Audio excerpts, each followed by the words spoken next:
Hello friends, welcome to कृषिवर्स।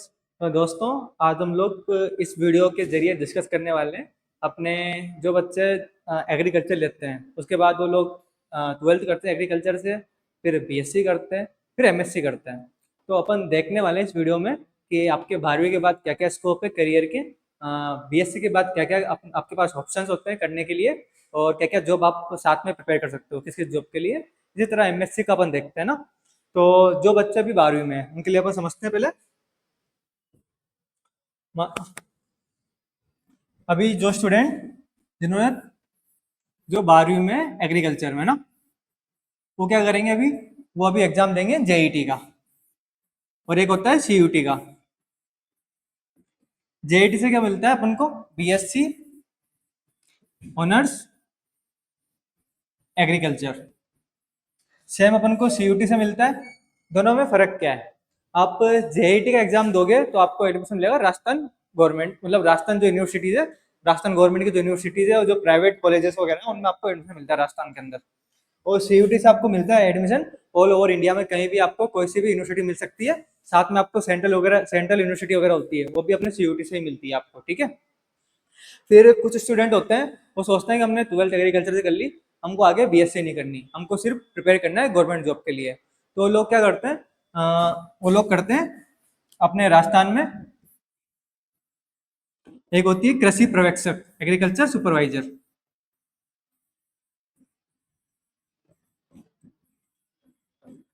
जिसका exam हाल ही में हो चुका है अपने, है ना। और जल्दी आपको दोबारा वैकेंसी देखने की संभावना है कि जल्दी दोबारा वैकेंसी आ सकती है। तो जिन बच्चों ने इस बार एग्जाम दिया है, हो सकता है कई बच्चों का एग्जाम अच्छा भी हुआ हो, और कुछ बच्चों के एग्जाम में थोड़ा बहुत नंबर कम आ रहे होंगे, तो उनको थोड़ा लग रहा है कि हमारा होएगा नहीं होएगा, है ना। तो लोग तो अभी जेआईटी का एग्जाम देंगे और बीएससी में एडमिशन ले सकते हैं।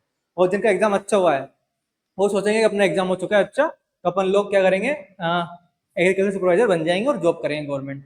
पर मेरा ये कहना है कि आप, जिनका हो रहा है वो अच्छी बात है, जिनका सिलेक्शन नहीं हो रहा है उनको भी दुखी होने की जरूरत नहीं है इसमें। तो क्या करेंगे, आगे बीएससी करेंगे। जैसे आप बीएससी कर लेते हो तो इसमें भी होते हैं प्रमोशंस।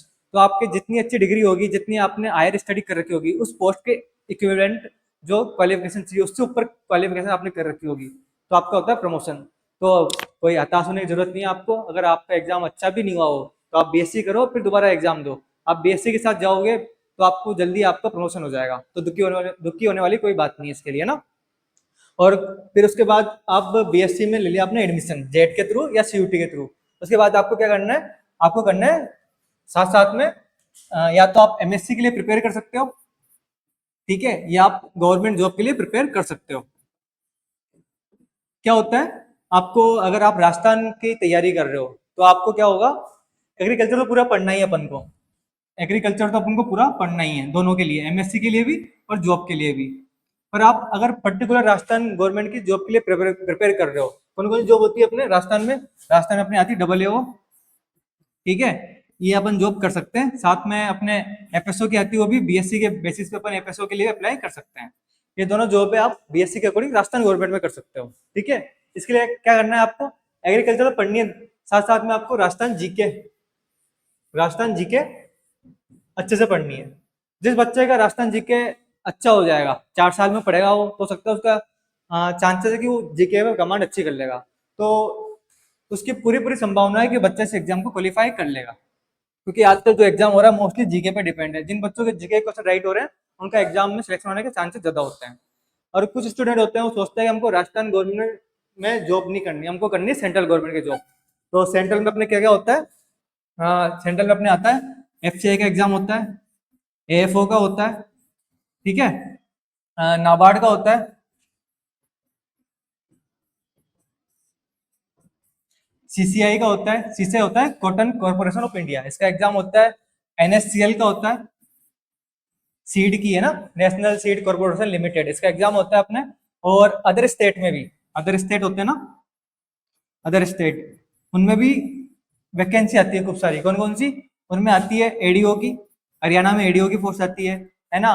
बिहार में block horticulture officer, block agriculture officer, अपने एमपी में आती है, अपने एमपी में एमपी रियो, RHEO, और RAEO दोनों की आती है। एक है रूरल हॉर्टिकल्चर एक्सटेंशन ऑफिसर और दूसरी होती है रूरल एग्रीकल्चर एक्सटेंशन ऑफिसर। ये भी अच्छी पोस्ट है, इनकी वैकेंसी आती रहती है ना। साथ साथ में अदर स्टेट में भी FSO की वैकेंसी आती है, तो आप इन सब के लिए प्रिपेयर कर सकते हो। जिनको सेंट्रल के लिए प्रिपेयर करना है उनको क्या करना है, एग्रीकल्चर के साथ साथ English plus reasoning plus quant, इन पे अच्छी कमांड करनी है। ठीक है, जिनकी इन पे कमांड अच्छी होगी वो बच्चा सेंट्रल के लिए क्वालिफाई करने में ज्यादा आसानी रहेगी उसके लिए, है ना। और जिसको स्टेट के लिए करना है, राजस्थान के लिए, उसको राजस्थान जीके पे कमांड अच्छी होनी चाहिए। ठीक है, साथ साथ में आप अदर स्टेट के लिए कर रहे हो तो आपको एग्रीकल्चर पढ़नी है और थोड़ी बहुत वहां की जीके होती है वो पढ़नी होती है ना। ये होता है BSc के बेसिस। जिन बच्चों ने BSc की है उनके लिए इतने ऑप्शंस होते हैं। साथ साथ में आप प्राइवेट कंपनी भी ज्वाइन कर सकते हो। आप जैसे अपने सीड की कंपनी होती है, फर्टिलाइजर की कंपनी होती है ना, उसके साथ साथ अपने पेस्टिसाइड की कंपनी होती है, आप उनमें भी जॉब कर सकते हो। आपको उसमें भी ठीक ठाक पैकेज मिल जाता है। शुरू में आपको 2 साल तक पेमेंट थोड़ा कम मिलता है, उसके बाद आपको अच्छा खासा पेमेंट वहां से मिल जाता है। तो आप BSc के बाद वो भी कर सकते हो प्राइवेट सेक्टर में। और किसी को जाना है कि मेरे को तो हायर स्टडी में जाना है, तो वो बच्चा देता है एग्जाम किसका अपने, या तो वो देगा ICR का, ICR का कौन सा, JRF। ठीक है, या फिर वो देगा अपने राजस्थान के लिए राजस्थान RIPG, इनके थ्रू उसको मिल जाएगा एडमिशन MSc में। अब कुछ स्टूडेंट सोचेंगे कि सर हम लोगों ने तो BSc कर ली 60 साल की, अब हमको जॉब करना है, MSc नहीं करना।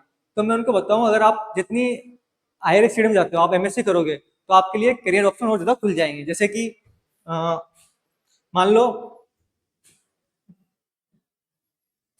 मा, एक सेकेंड रुकना।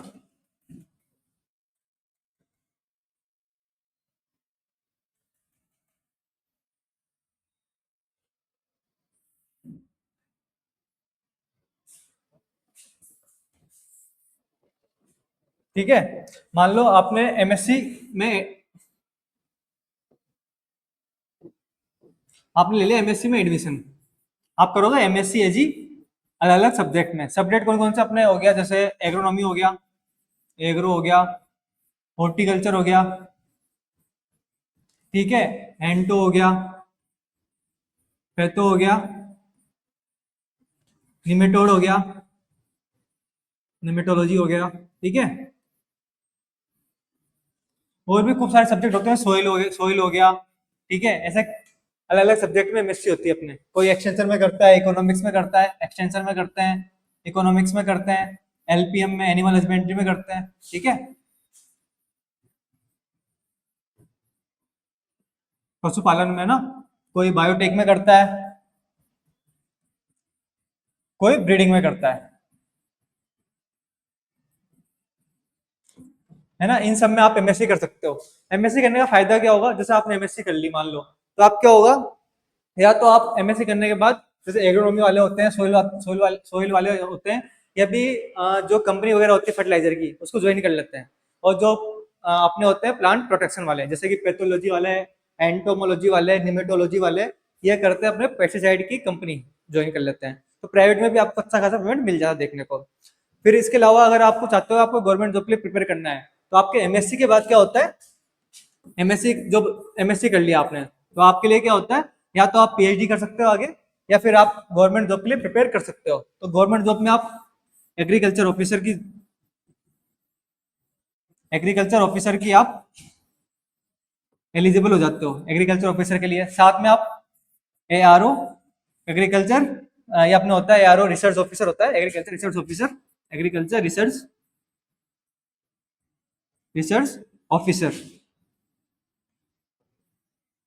इसके साथ आप AARO assistant agriculture research officer. ठीक है, साथ साथ में अपने SMS की पोस्ट आती है, SMS वगैरह की पोस्ट आती है ना, और अपने इन सब की पोस्ट आती है, तो आप इन सब के लिए एलिजिबल हो जाते हो। ठीक है, MSc के बाद तो आपके लिए इस तरह की वैकेंसी और अपने लिए जो आती है उसमें अपना फायदा उठा सकते हैं अगर अपने MSc कर रखी है। फिर कुछ स्टूडेंट होते हैं वो करते हैं एग्रीकल्चर लेक्चरर के लिए। एक होता है agriculture lecturer, agriculture lecturer first grade है ना। इसके लिए क्या करना है आपको, आपने एमएससी कर ली, एमएससी के बाद आपको बीएड करनी होती है, 2 साल की बीएड होती है अपने ना, 2 साल की बीएड होती है। उसके बाद आप लेक्चरार के लिए एलिजिबल हो जाते हो।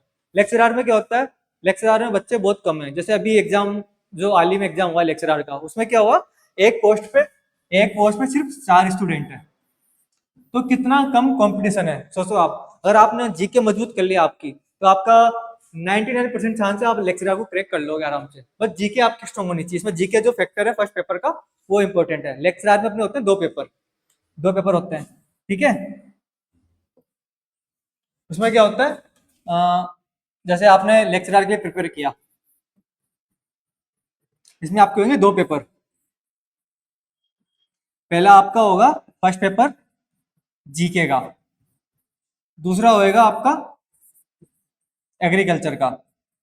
इसमें जीके में क्या होता है, राजस्थान प्लस इंडिया की जीके आती है, प्लस इसमें अपने ना साइंस भी आती है, अपने इसमें मैथ भी आती है, इंग्लिश भी आती है, हिंदी भी आती है, ऑलमोस्ट सारी चीजें आती है इसमें ना, ठीक है। लगभग जैसे अपने आरएस का एग्जाम होता है ना, वैसे एग्जाम होता है। तो बड़ा ही डिफिकल्ट पेपर होता है फर्स्ट पेपर। इसमें अपन को मिनिमम 40% मार्क्स चाहिए जनरल के लिए, ठीक है। बाकी कैटेगरी वाइज 35% वगैरह ये होता है, इतना मुझे अभी आइडिया नहीं है एग्जैक्टली कितना होता है, पर जनरल के लिए 40% चाहिए आपके, ठीक है। अगर आपने इसमें 40% स्कोर कर लिया, तो आपका पूरा पूरा चांस है कि आप सेकंड पेपर तो क्वालिफाई कर ही लोगे एग्रीकल्चर को, और आपके लेक्चरर की पोस्ट आपको मिल जाएगी। तो ये सारे ऑप्शन अपने लिए।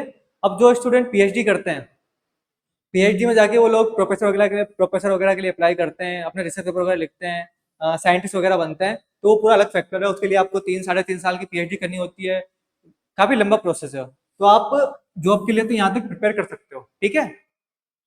तो दोस्तों ये थी हमारी क्लास, छोटी सी वीडियो।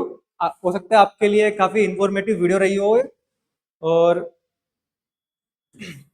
अगर आपको फिर भी कोई डाउट है या आपको समझ नहीं आ रहा हो, आप अभी 12वीं में हो, आप सोच रहे हो कि मुझे आगे क्या करना चाहिए सर, आप बीएससी में हो, आपको लग रहा है कि सर मुझे बीएससी कौन से सब्जेक्ट से करनी चाहिए, एमएससी, बीएससी के बाद आप बीएससी में, आप एमएससी के लिए प्रिपेयर कर रहे हो, और आपको लग रहा है कि सर मेरे को डाउट है सब्जेक्ट कौन सा अच्छा रहेगा, प्री पीजी की तैयारी करनी है या फिर आईसीआर की तैयारी करनी चाहिए, दोनों में क्या फ़र्क है, दोनों के लिए सब्जेक्ट कौन कौन से अलग आते हैं, कौन कौन से सेम आता है, तो इसके लिए आप हमको डायरेक्ट मैसेज कर सकते हो।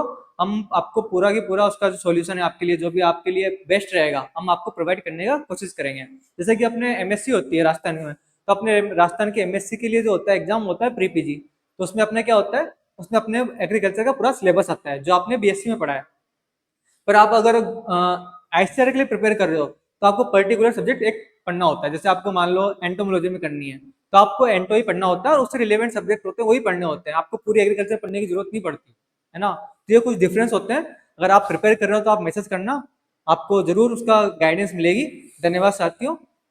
इसी तरह की इंफॉर्मेटिव वीडियो के लिए जुड़े रहे हमारे साथ कृषि वर्ष द यूनिवर्स ऑफ एग्रीकल्चर पे। धन्यवाद, मिलते हैं अगली क्लास में।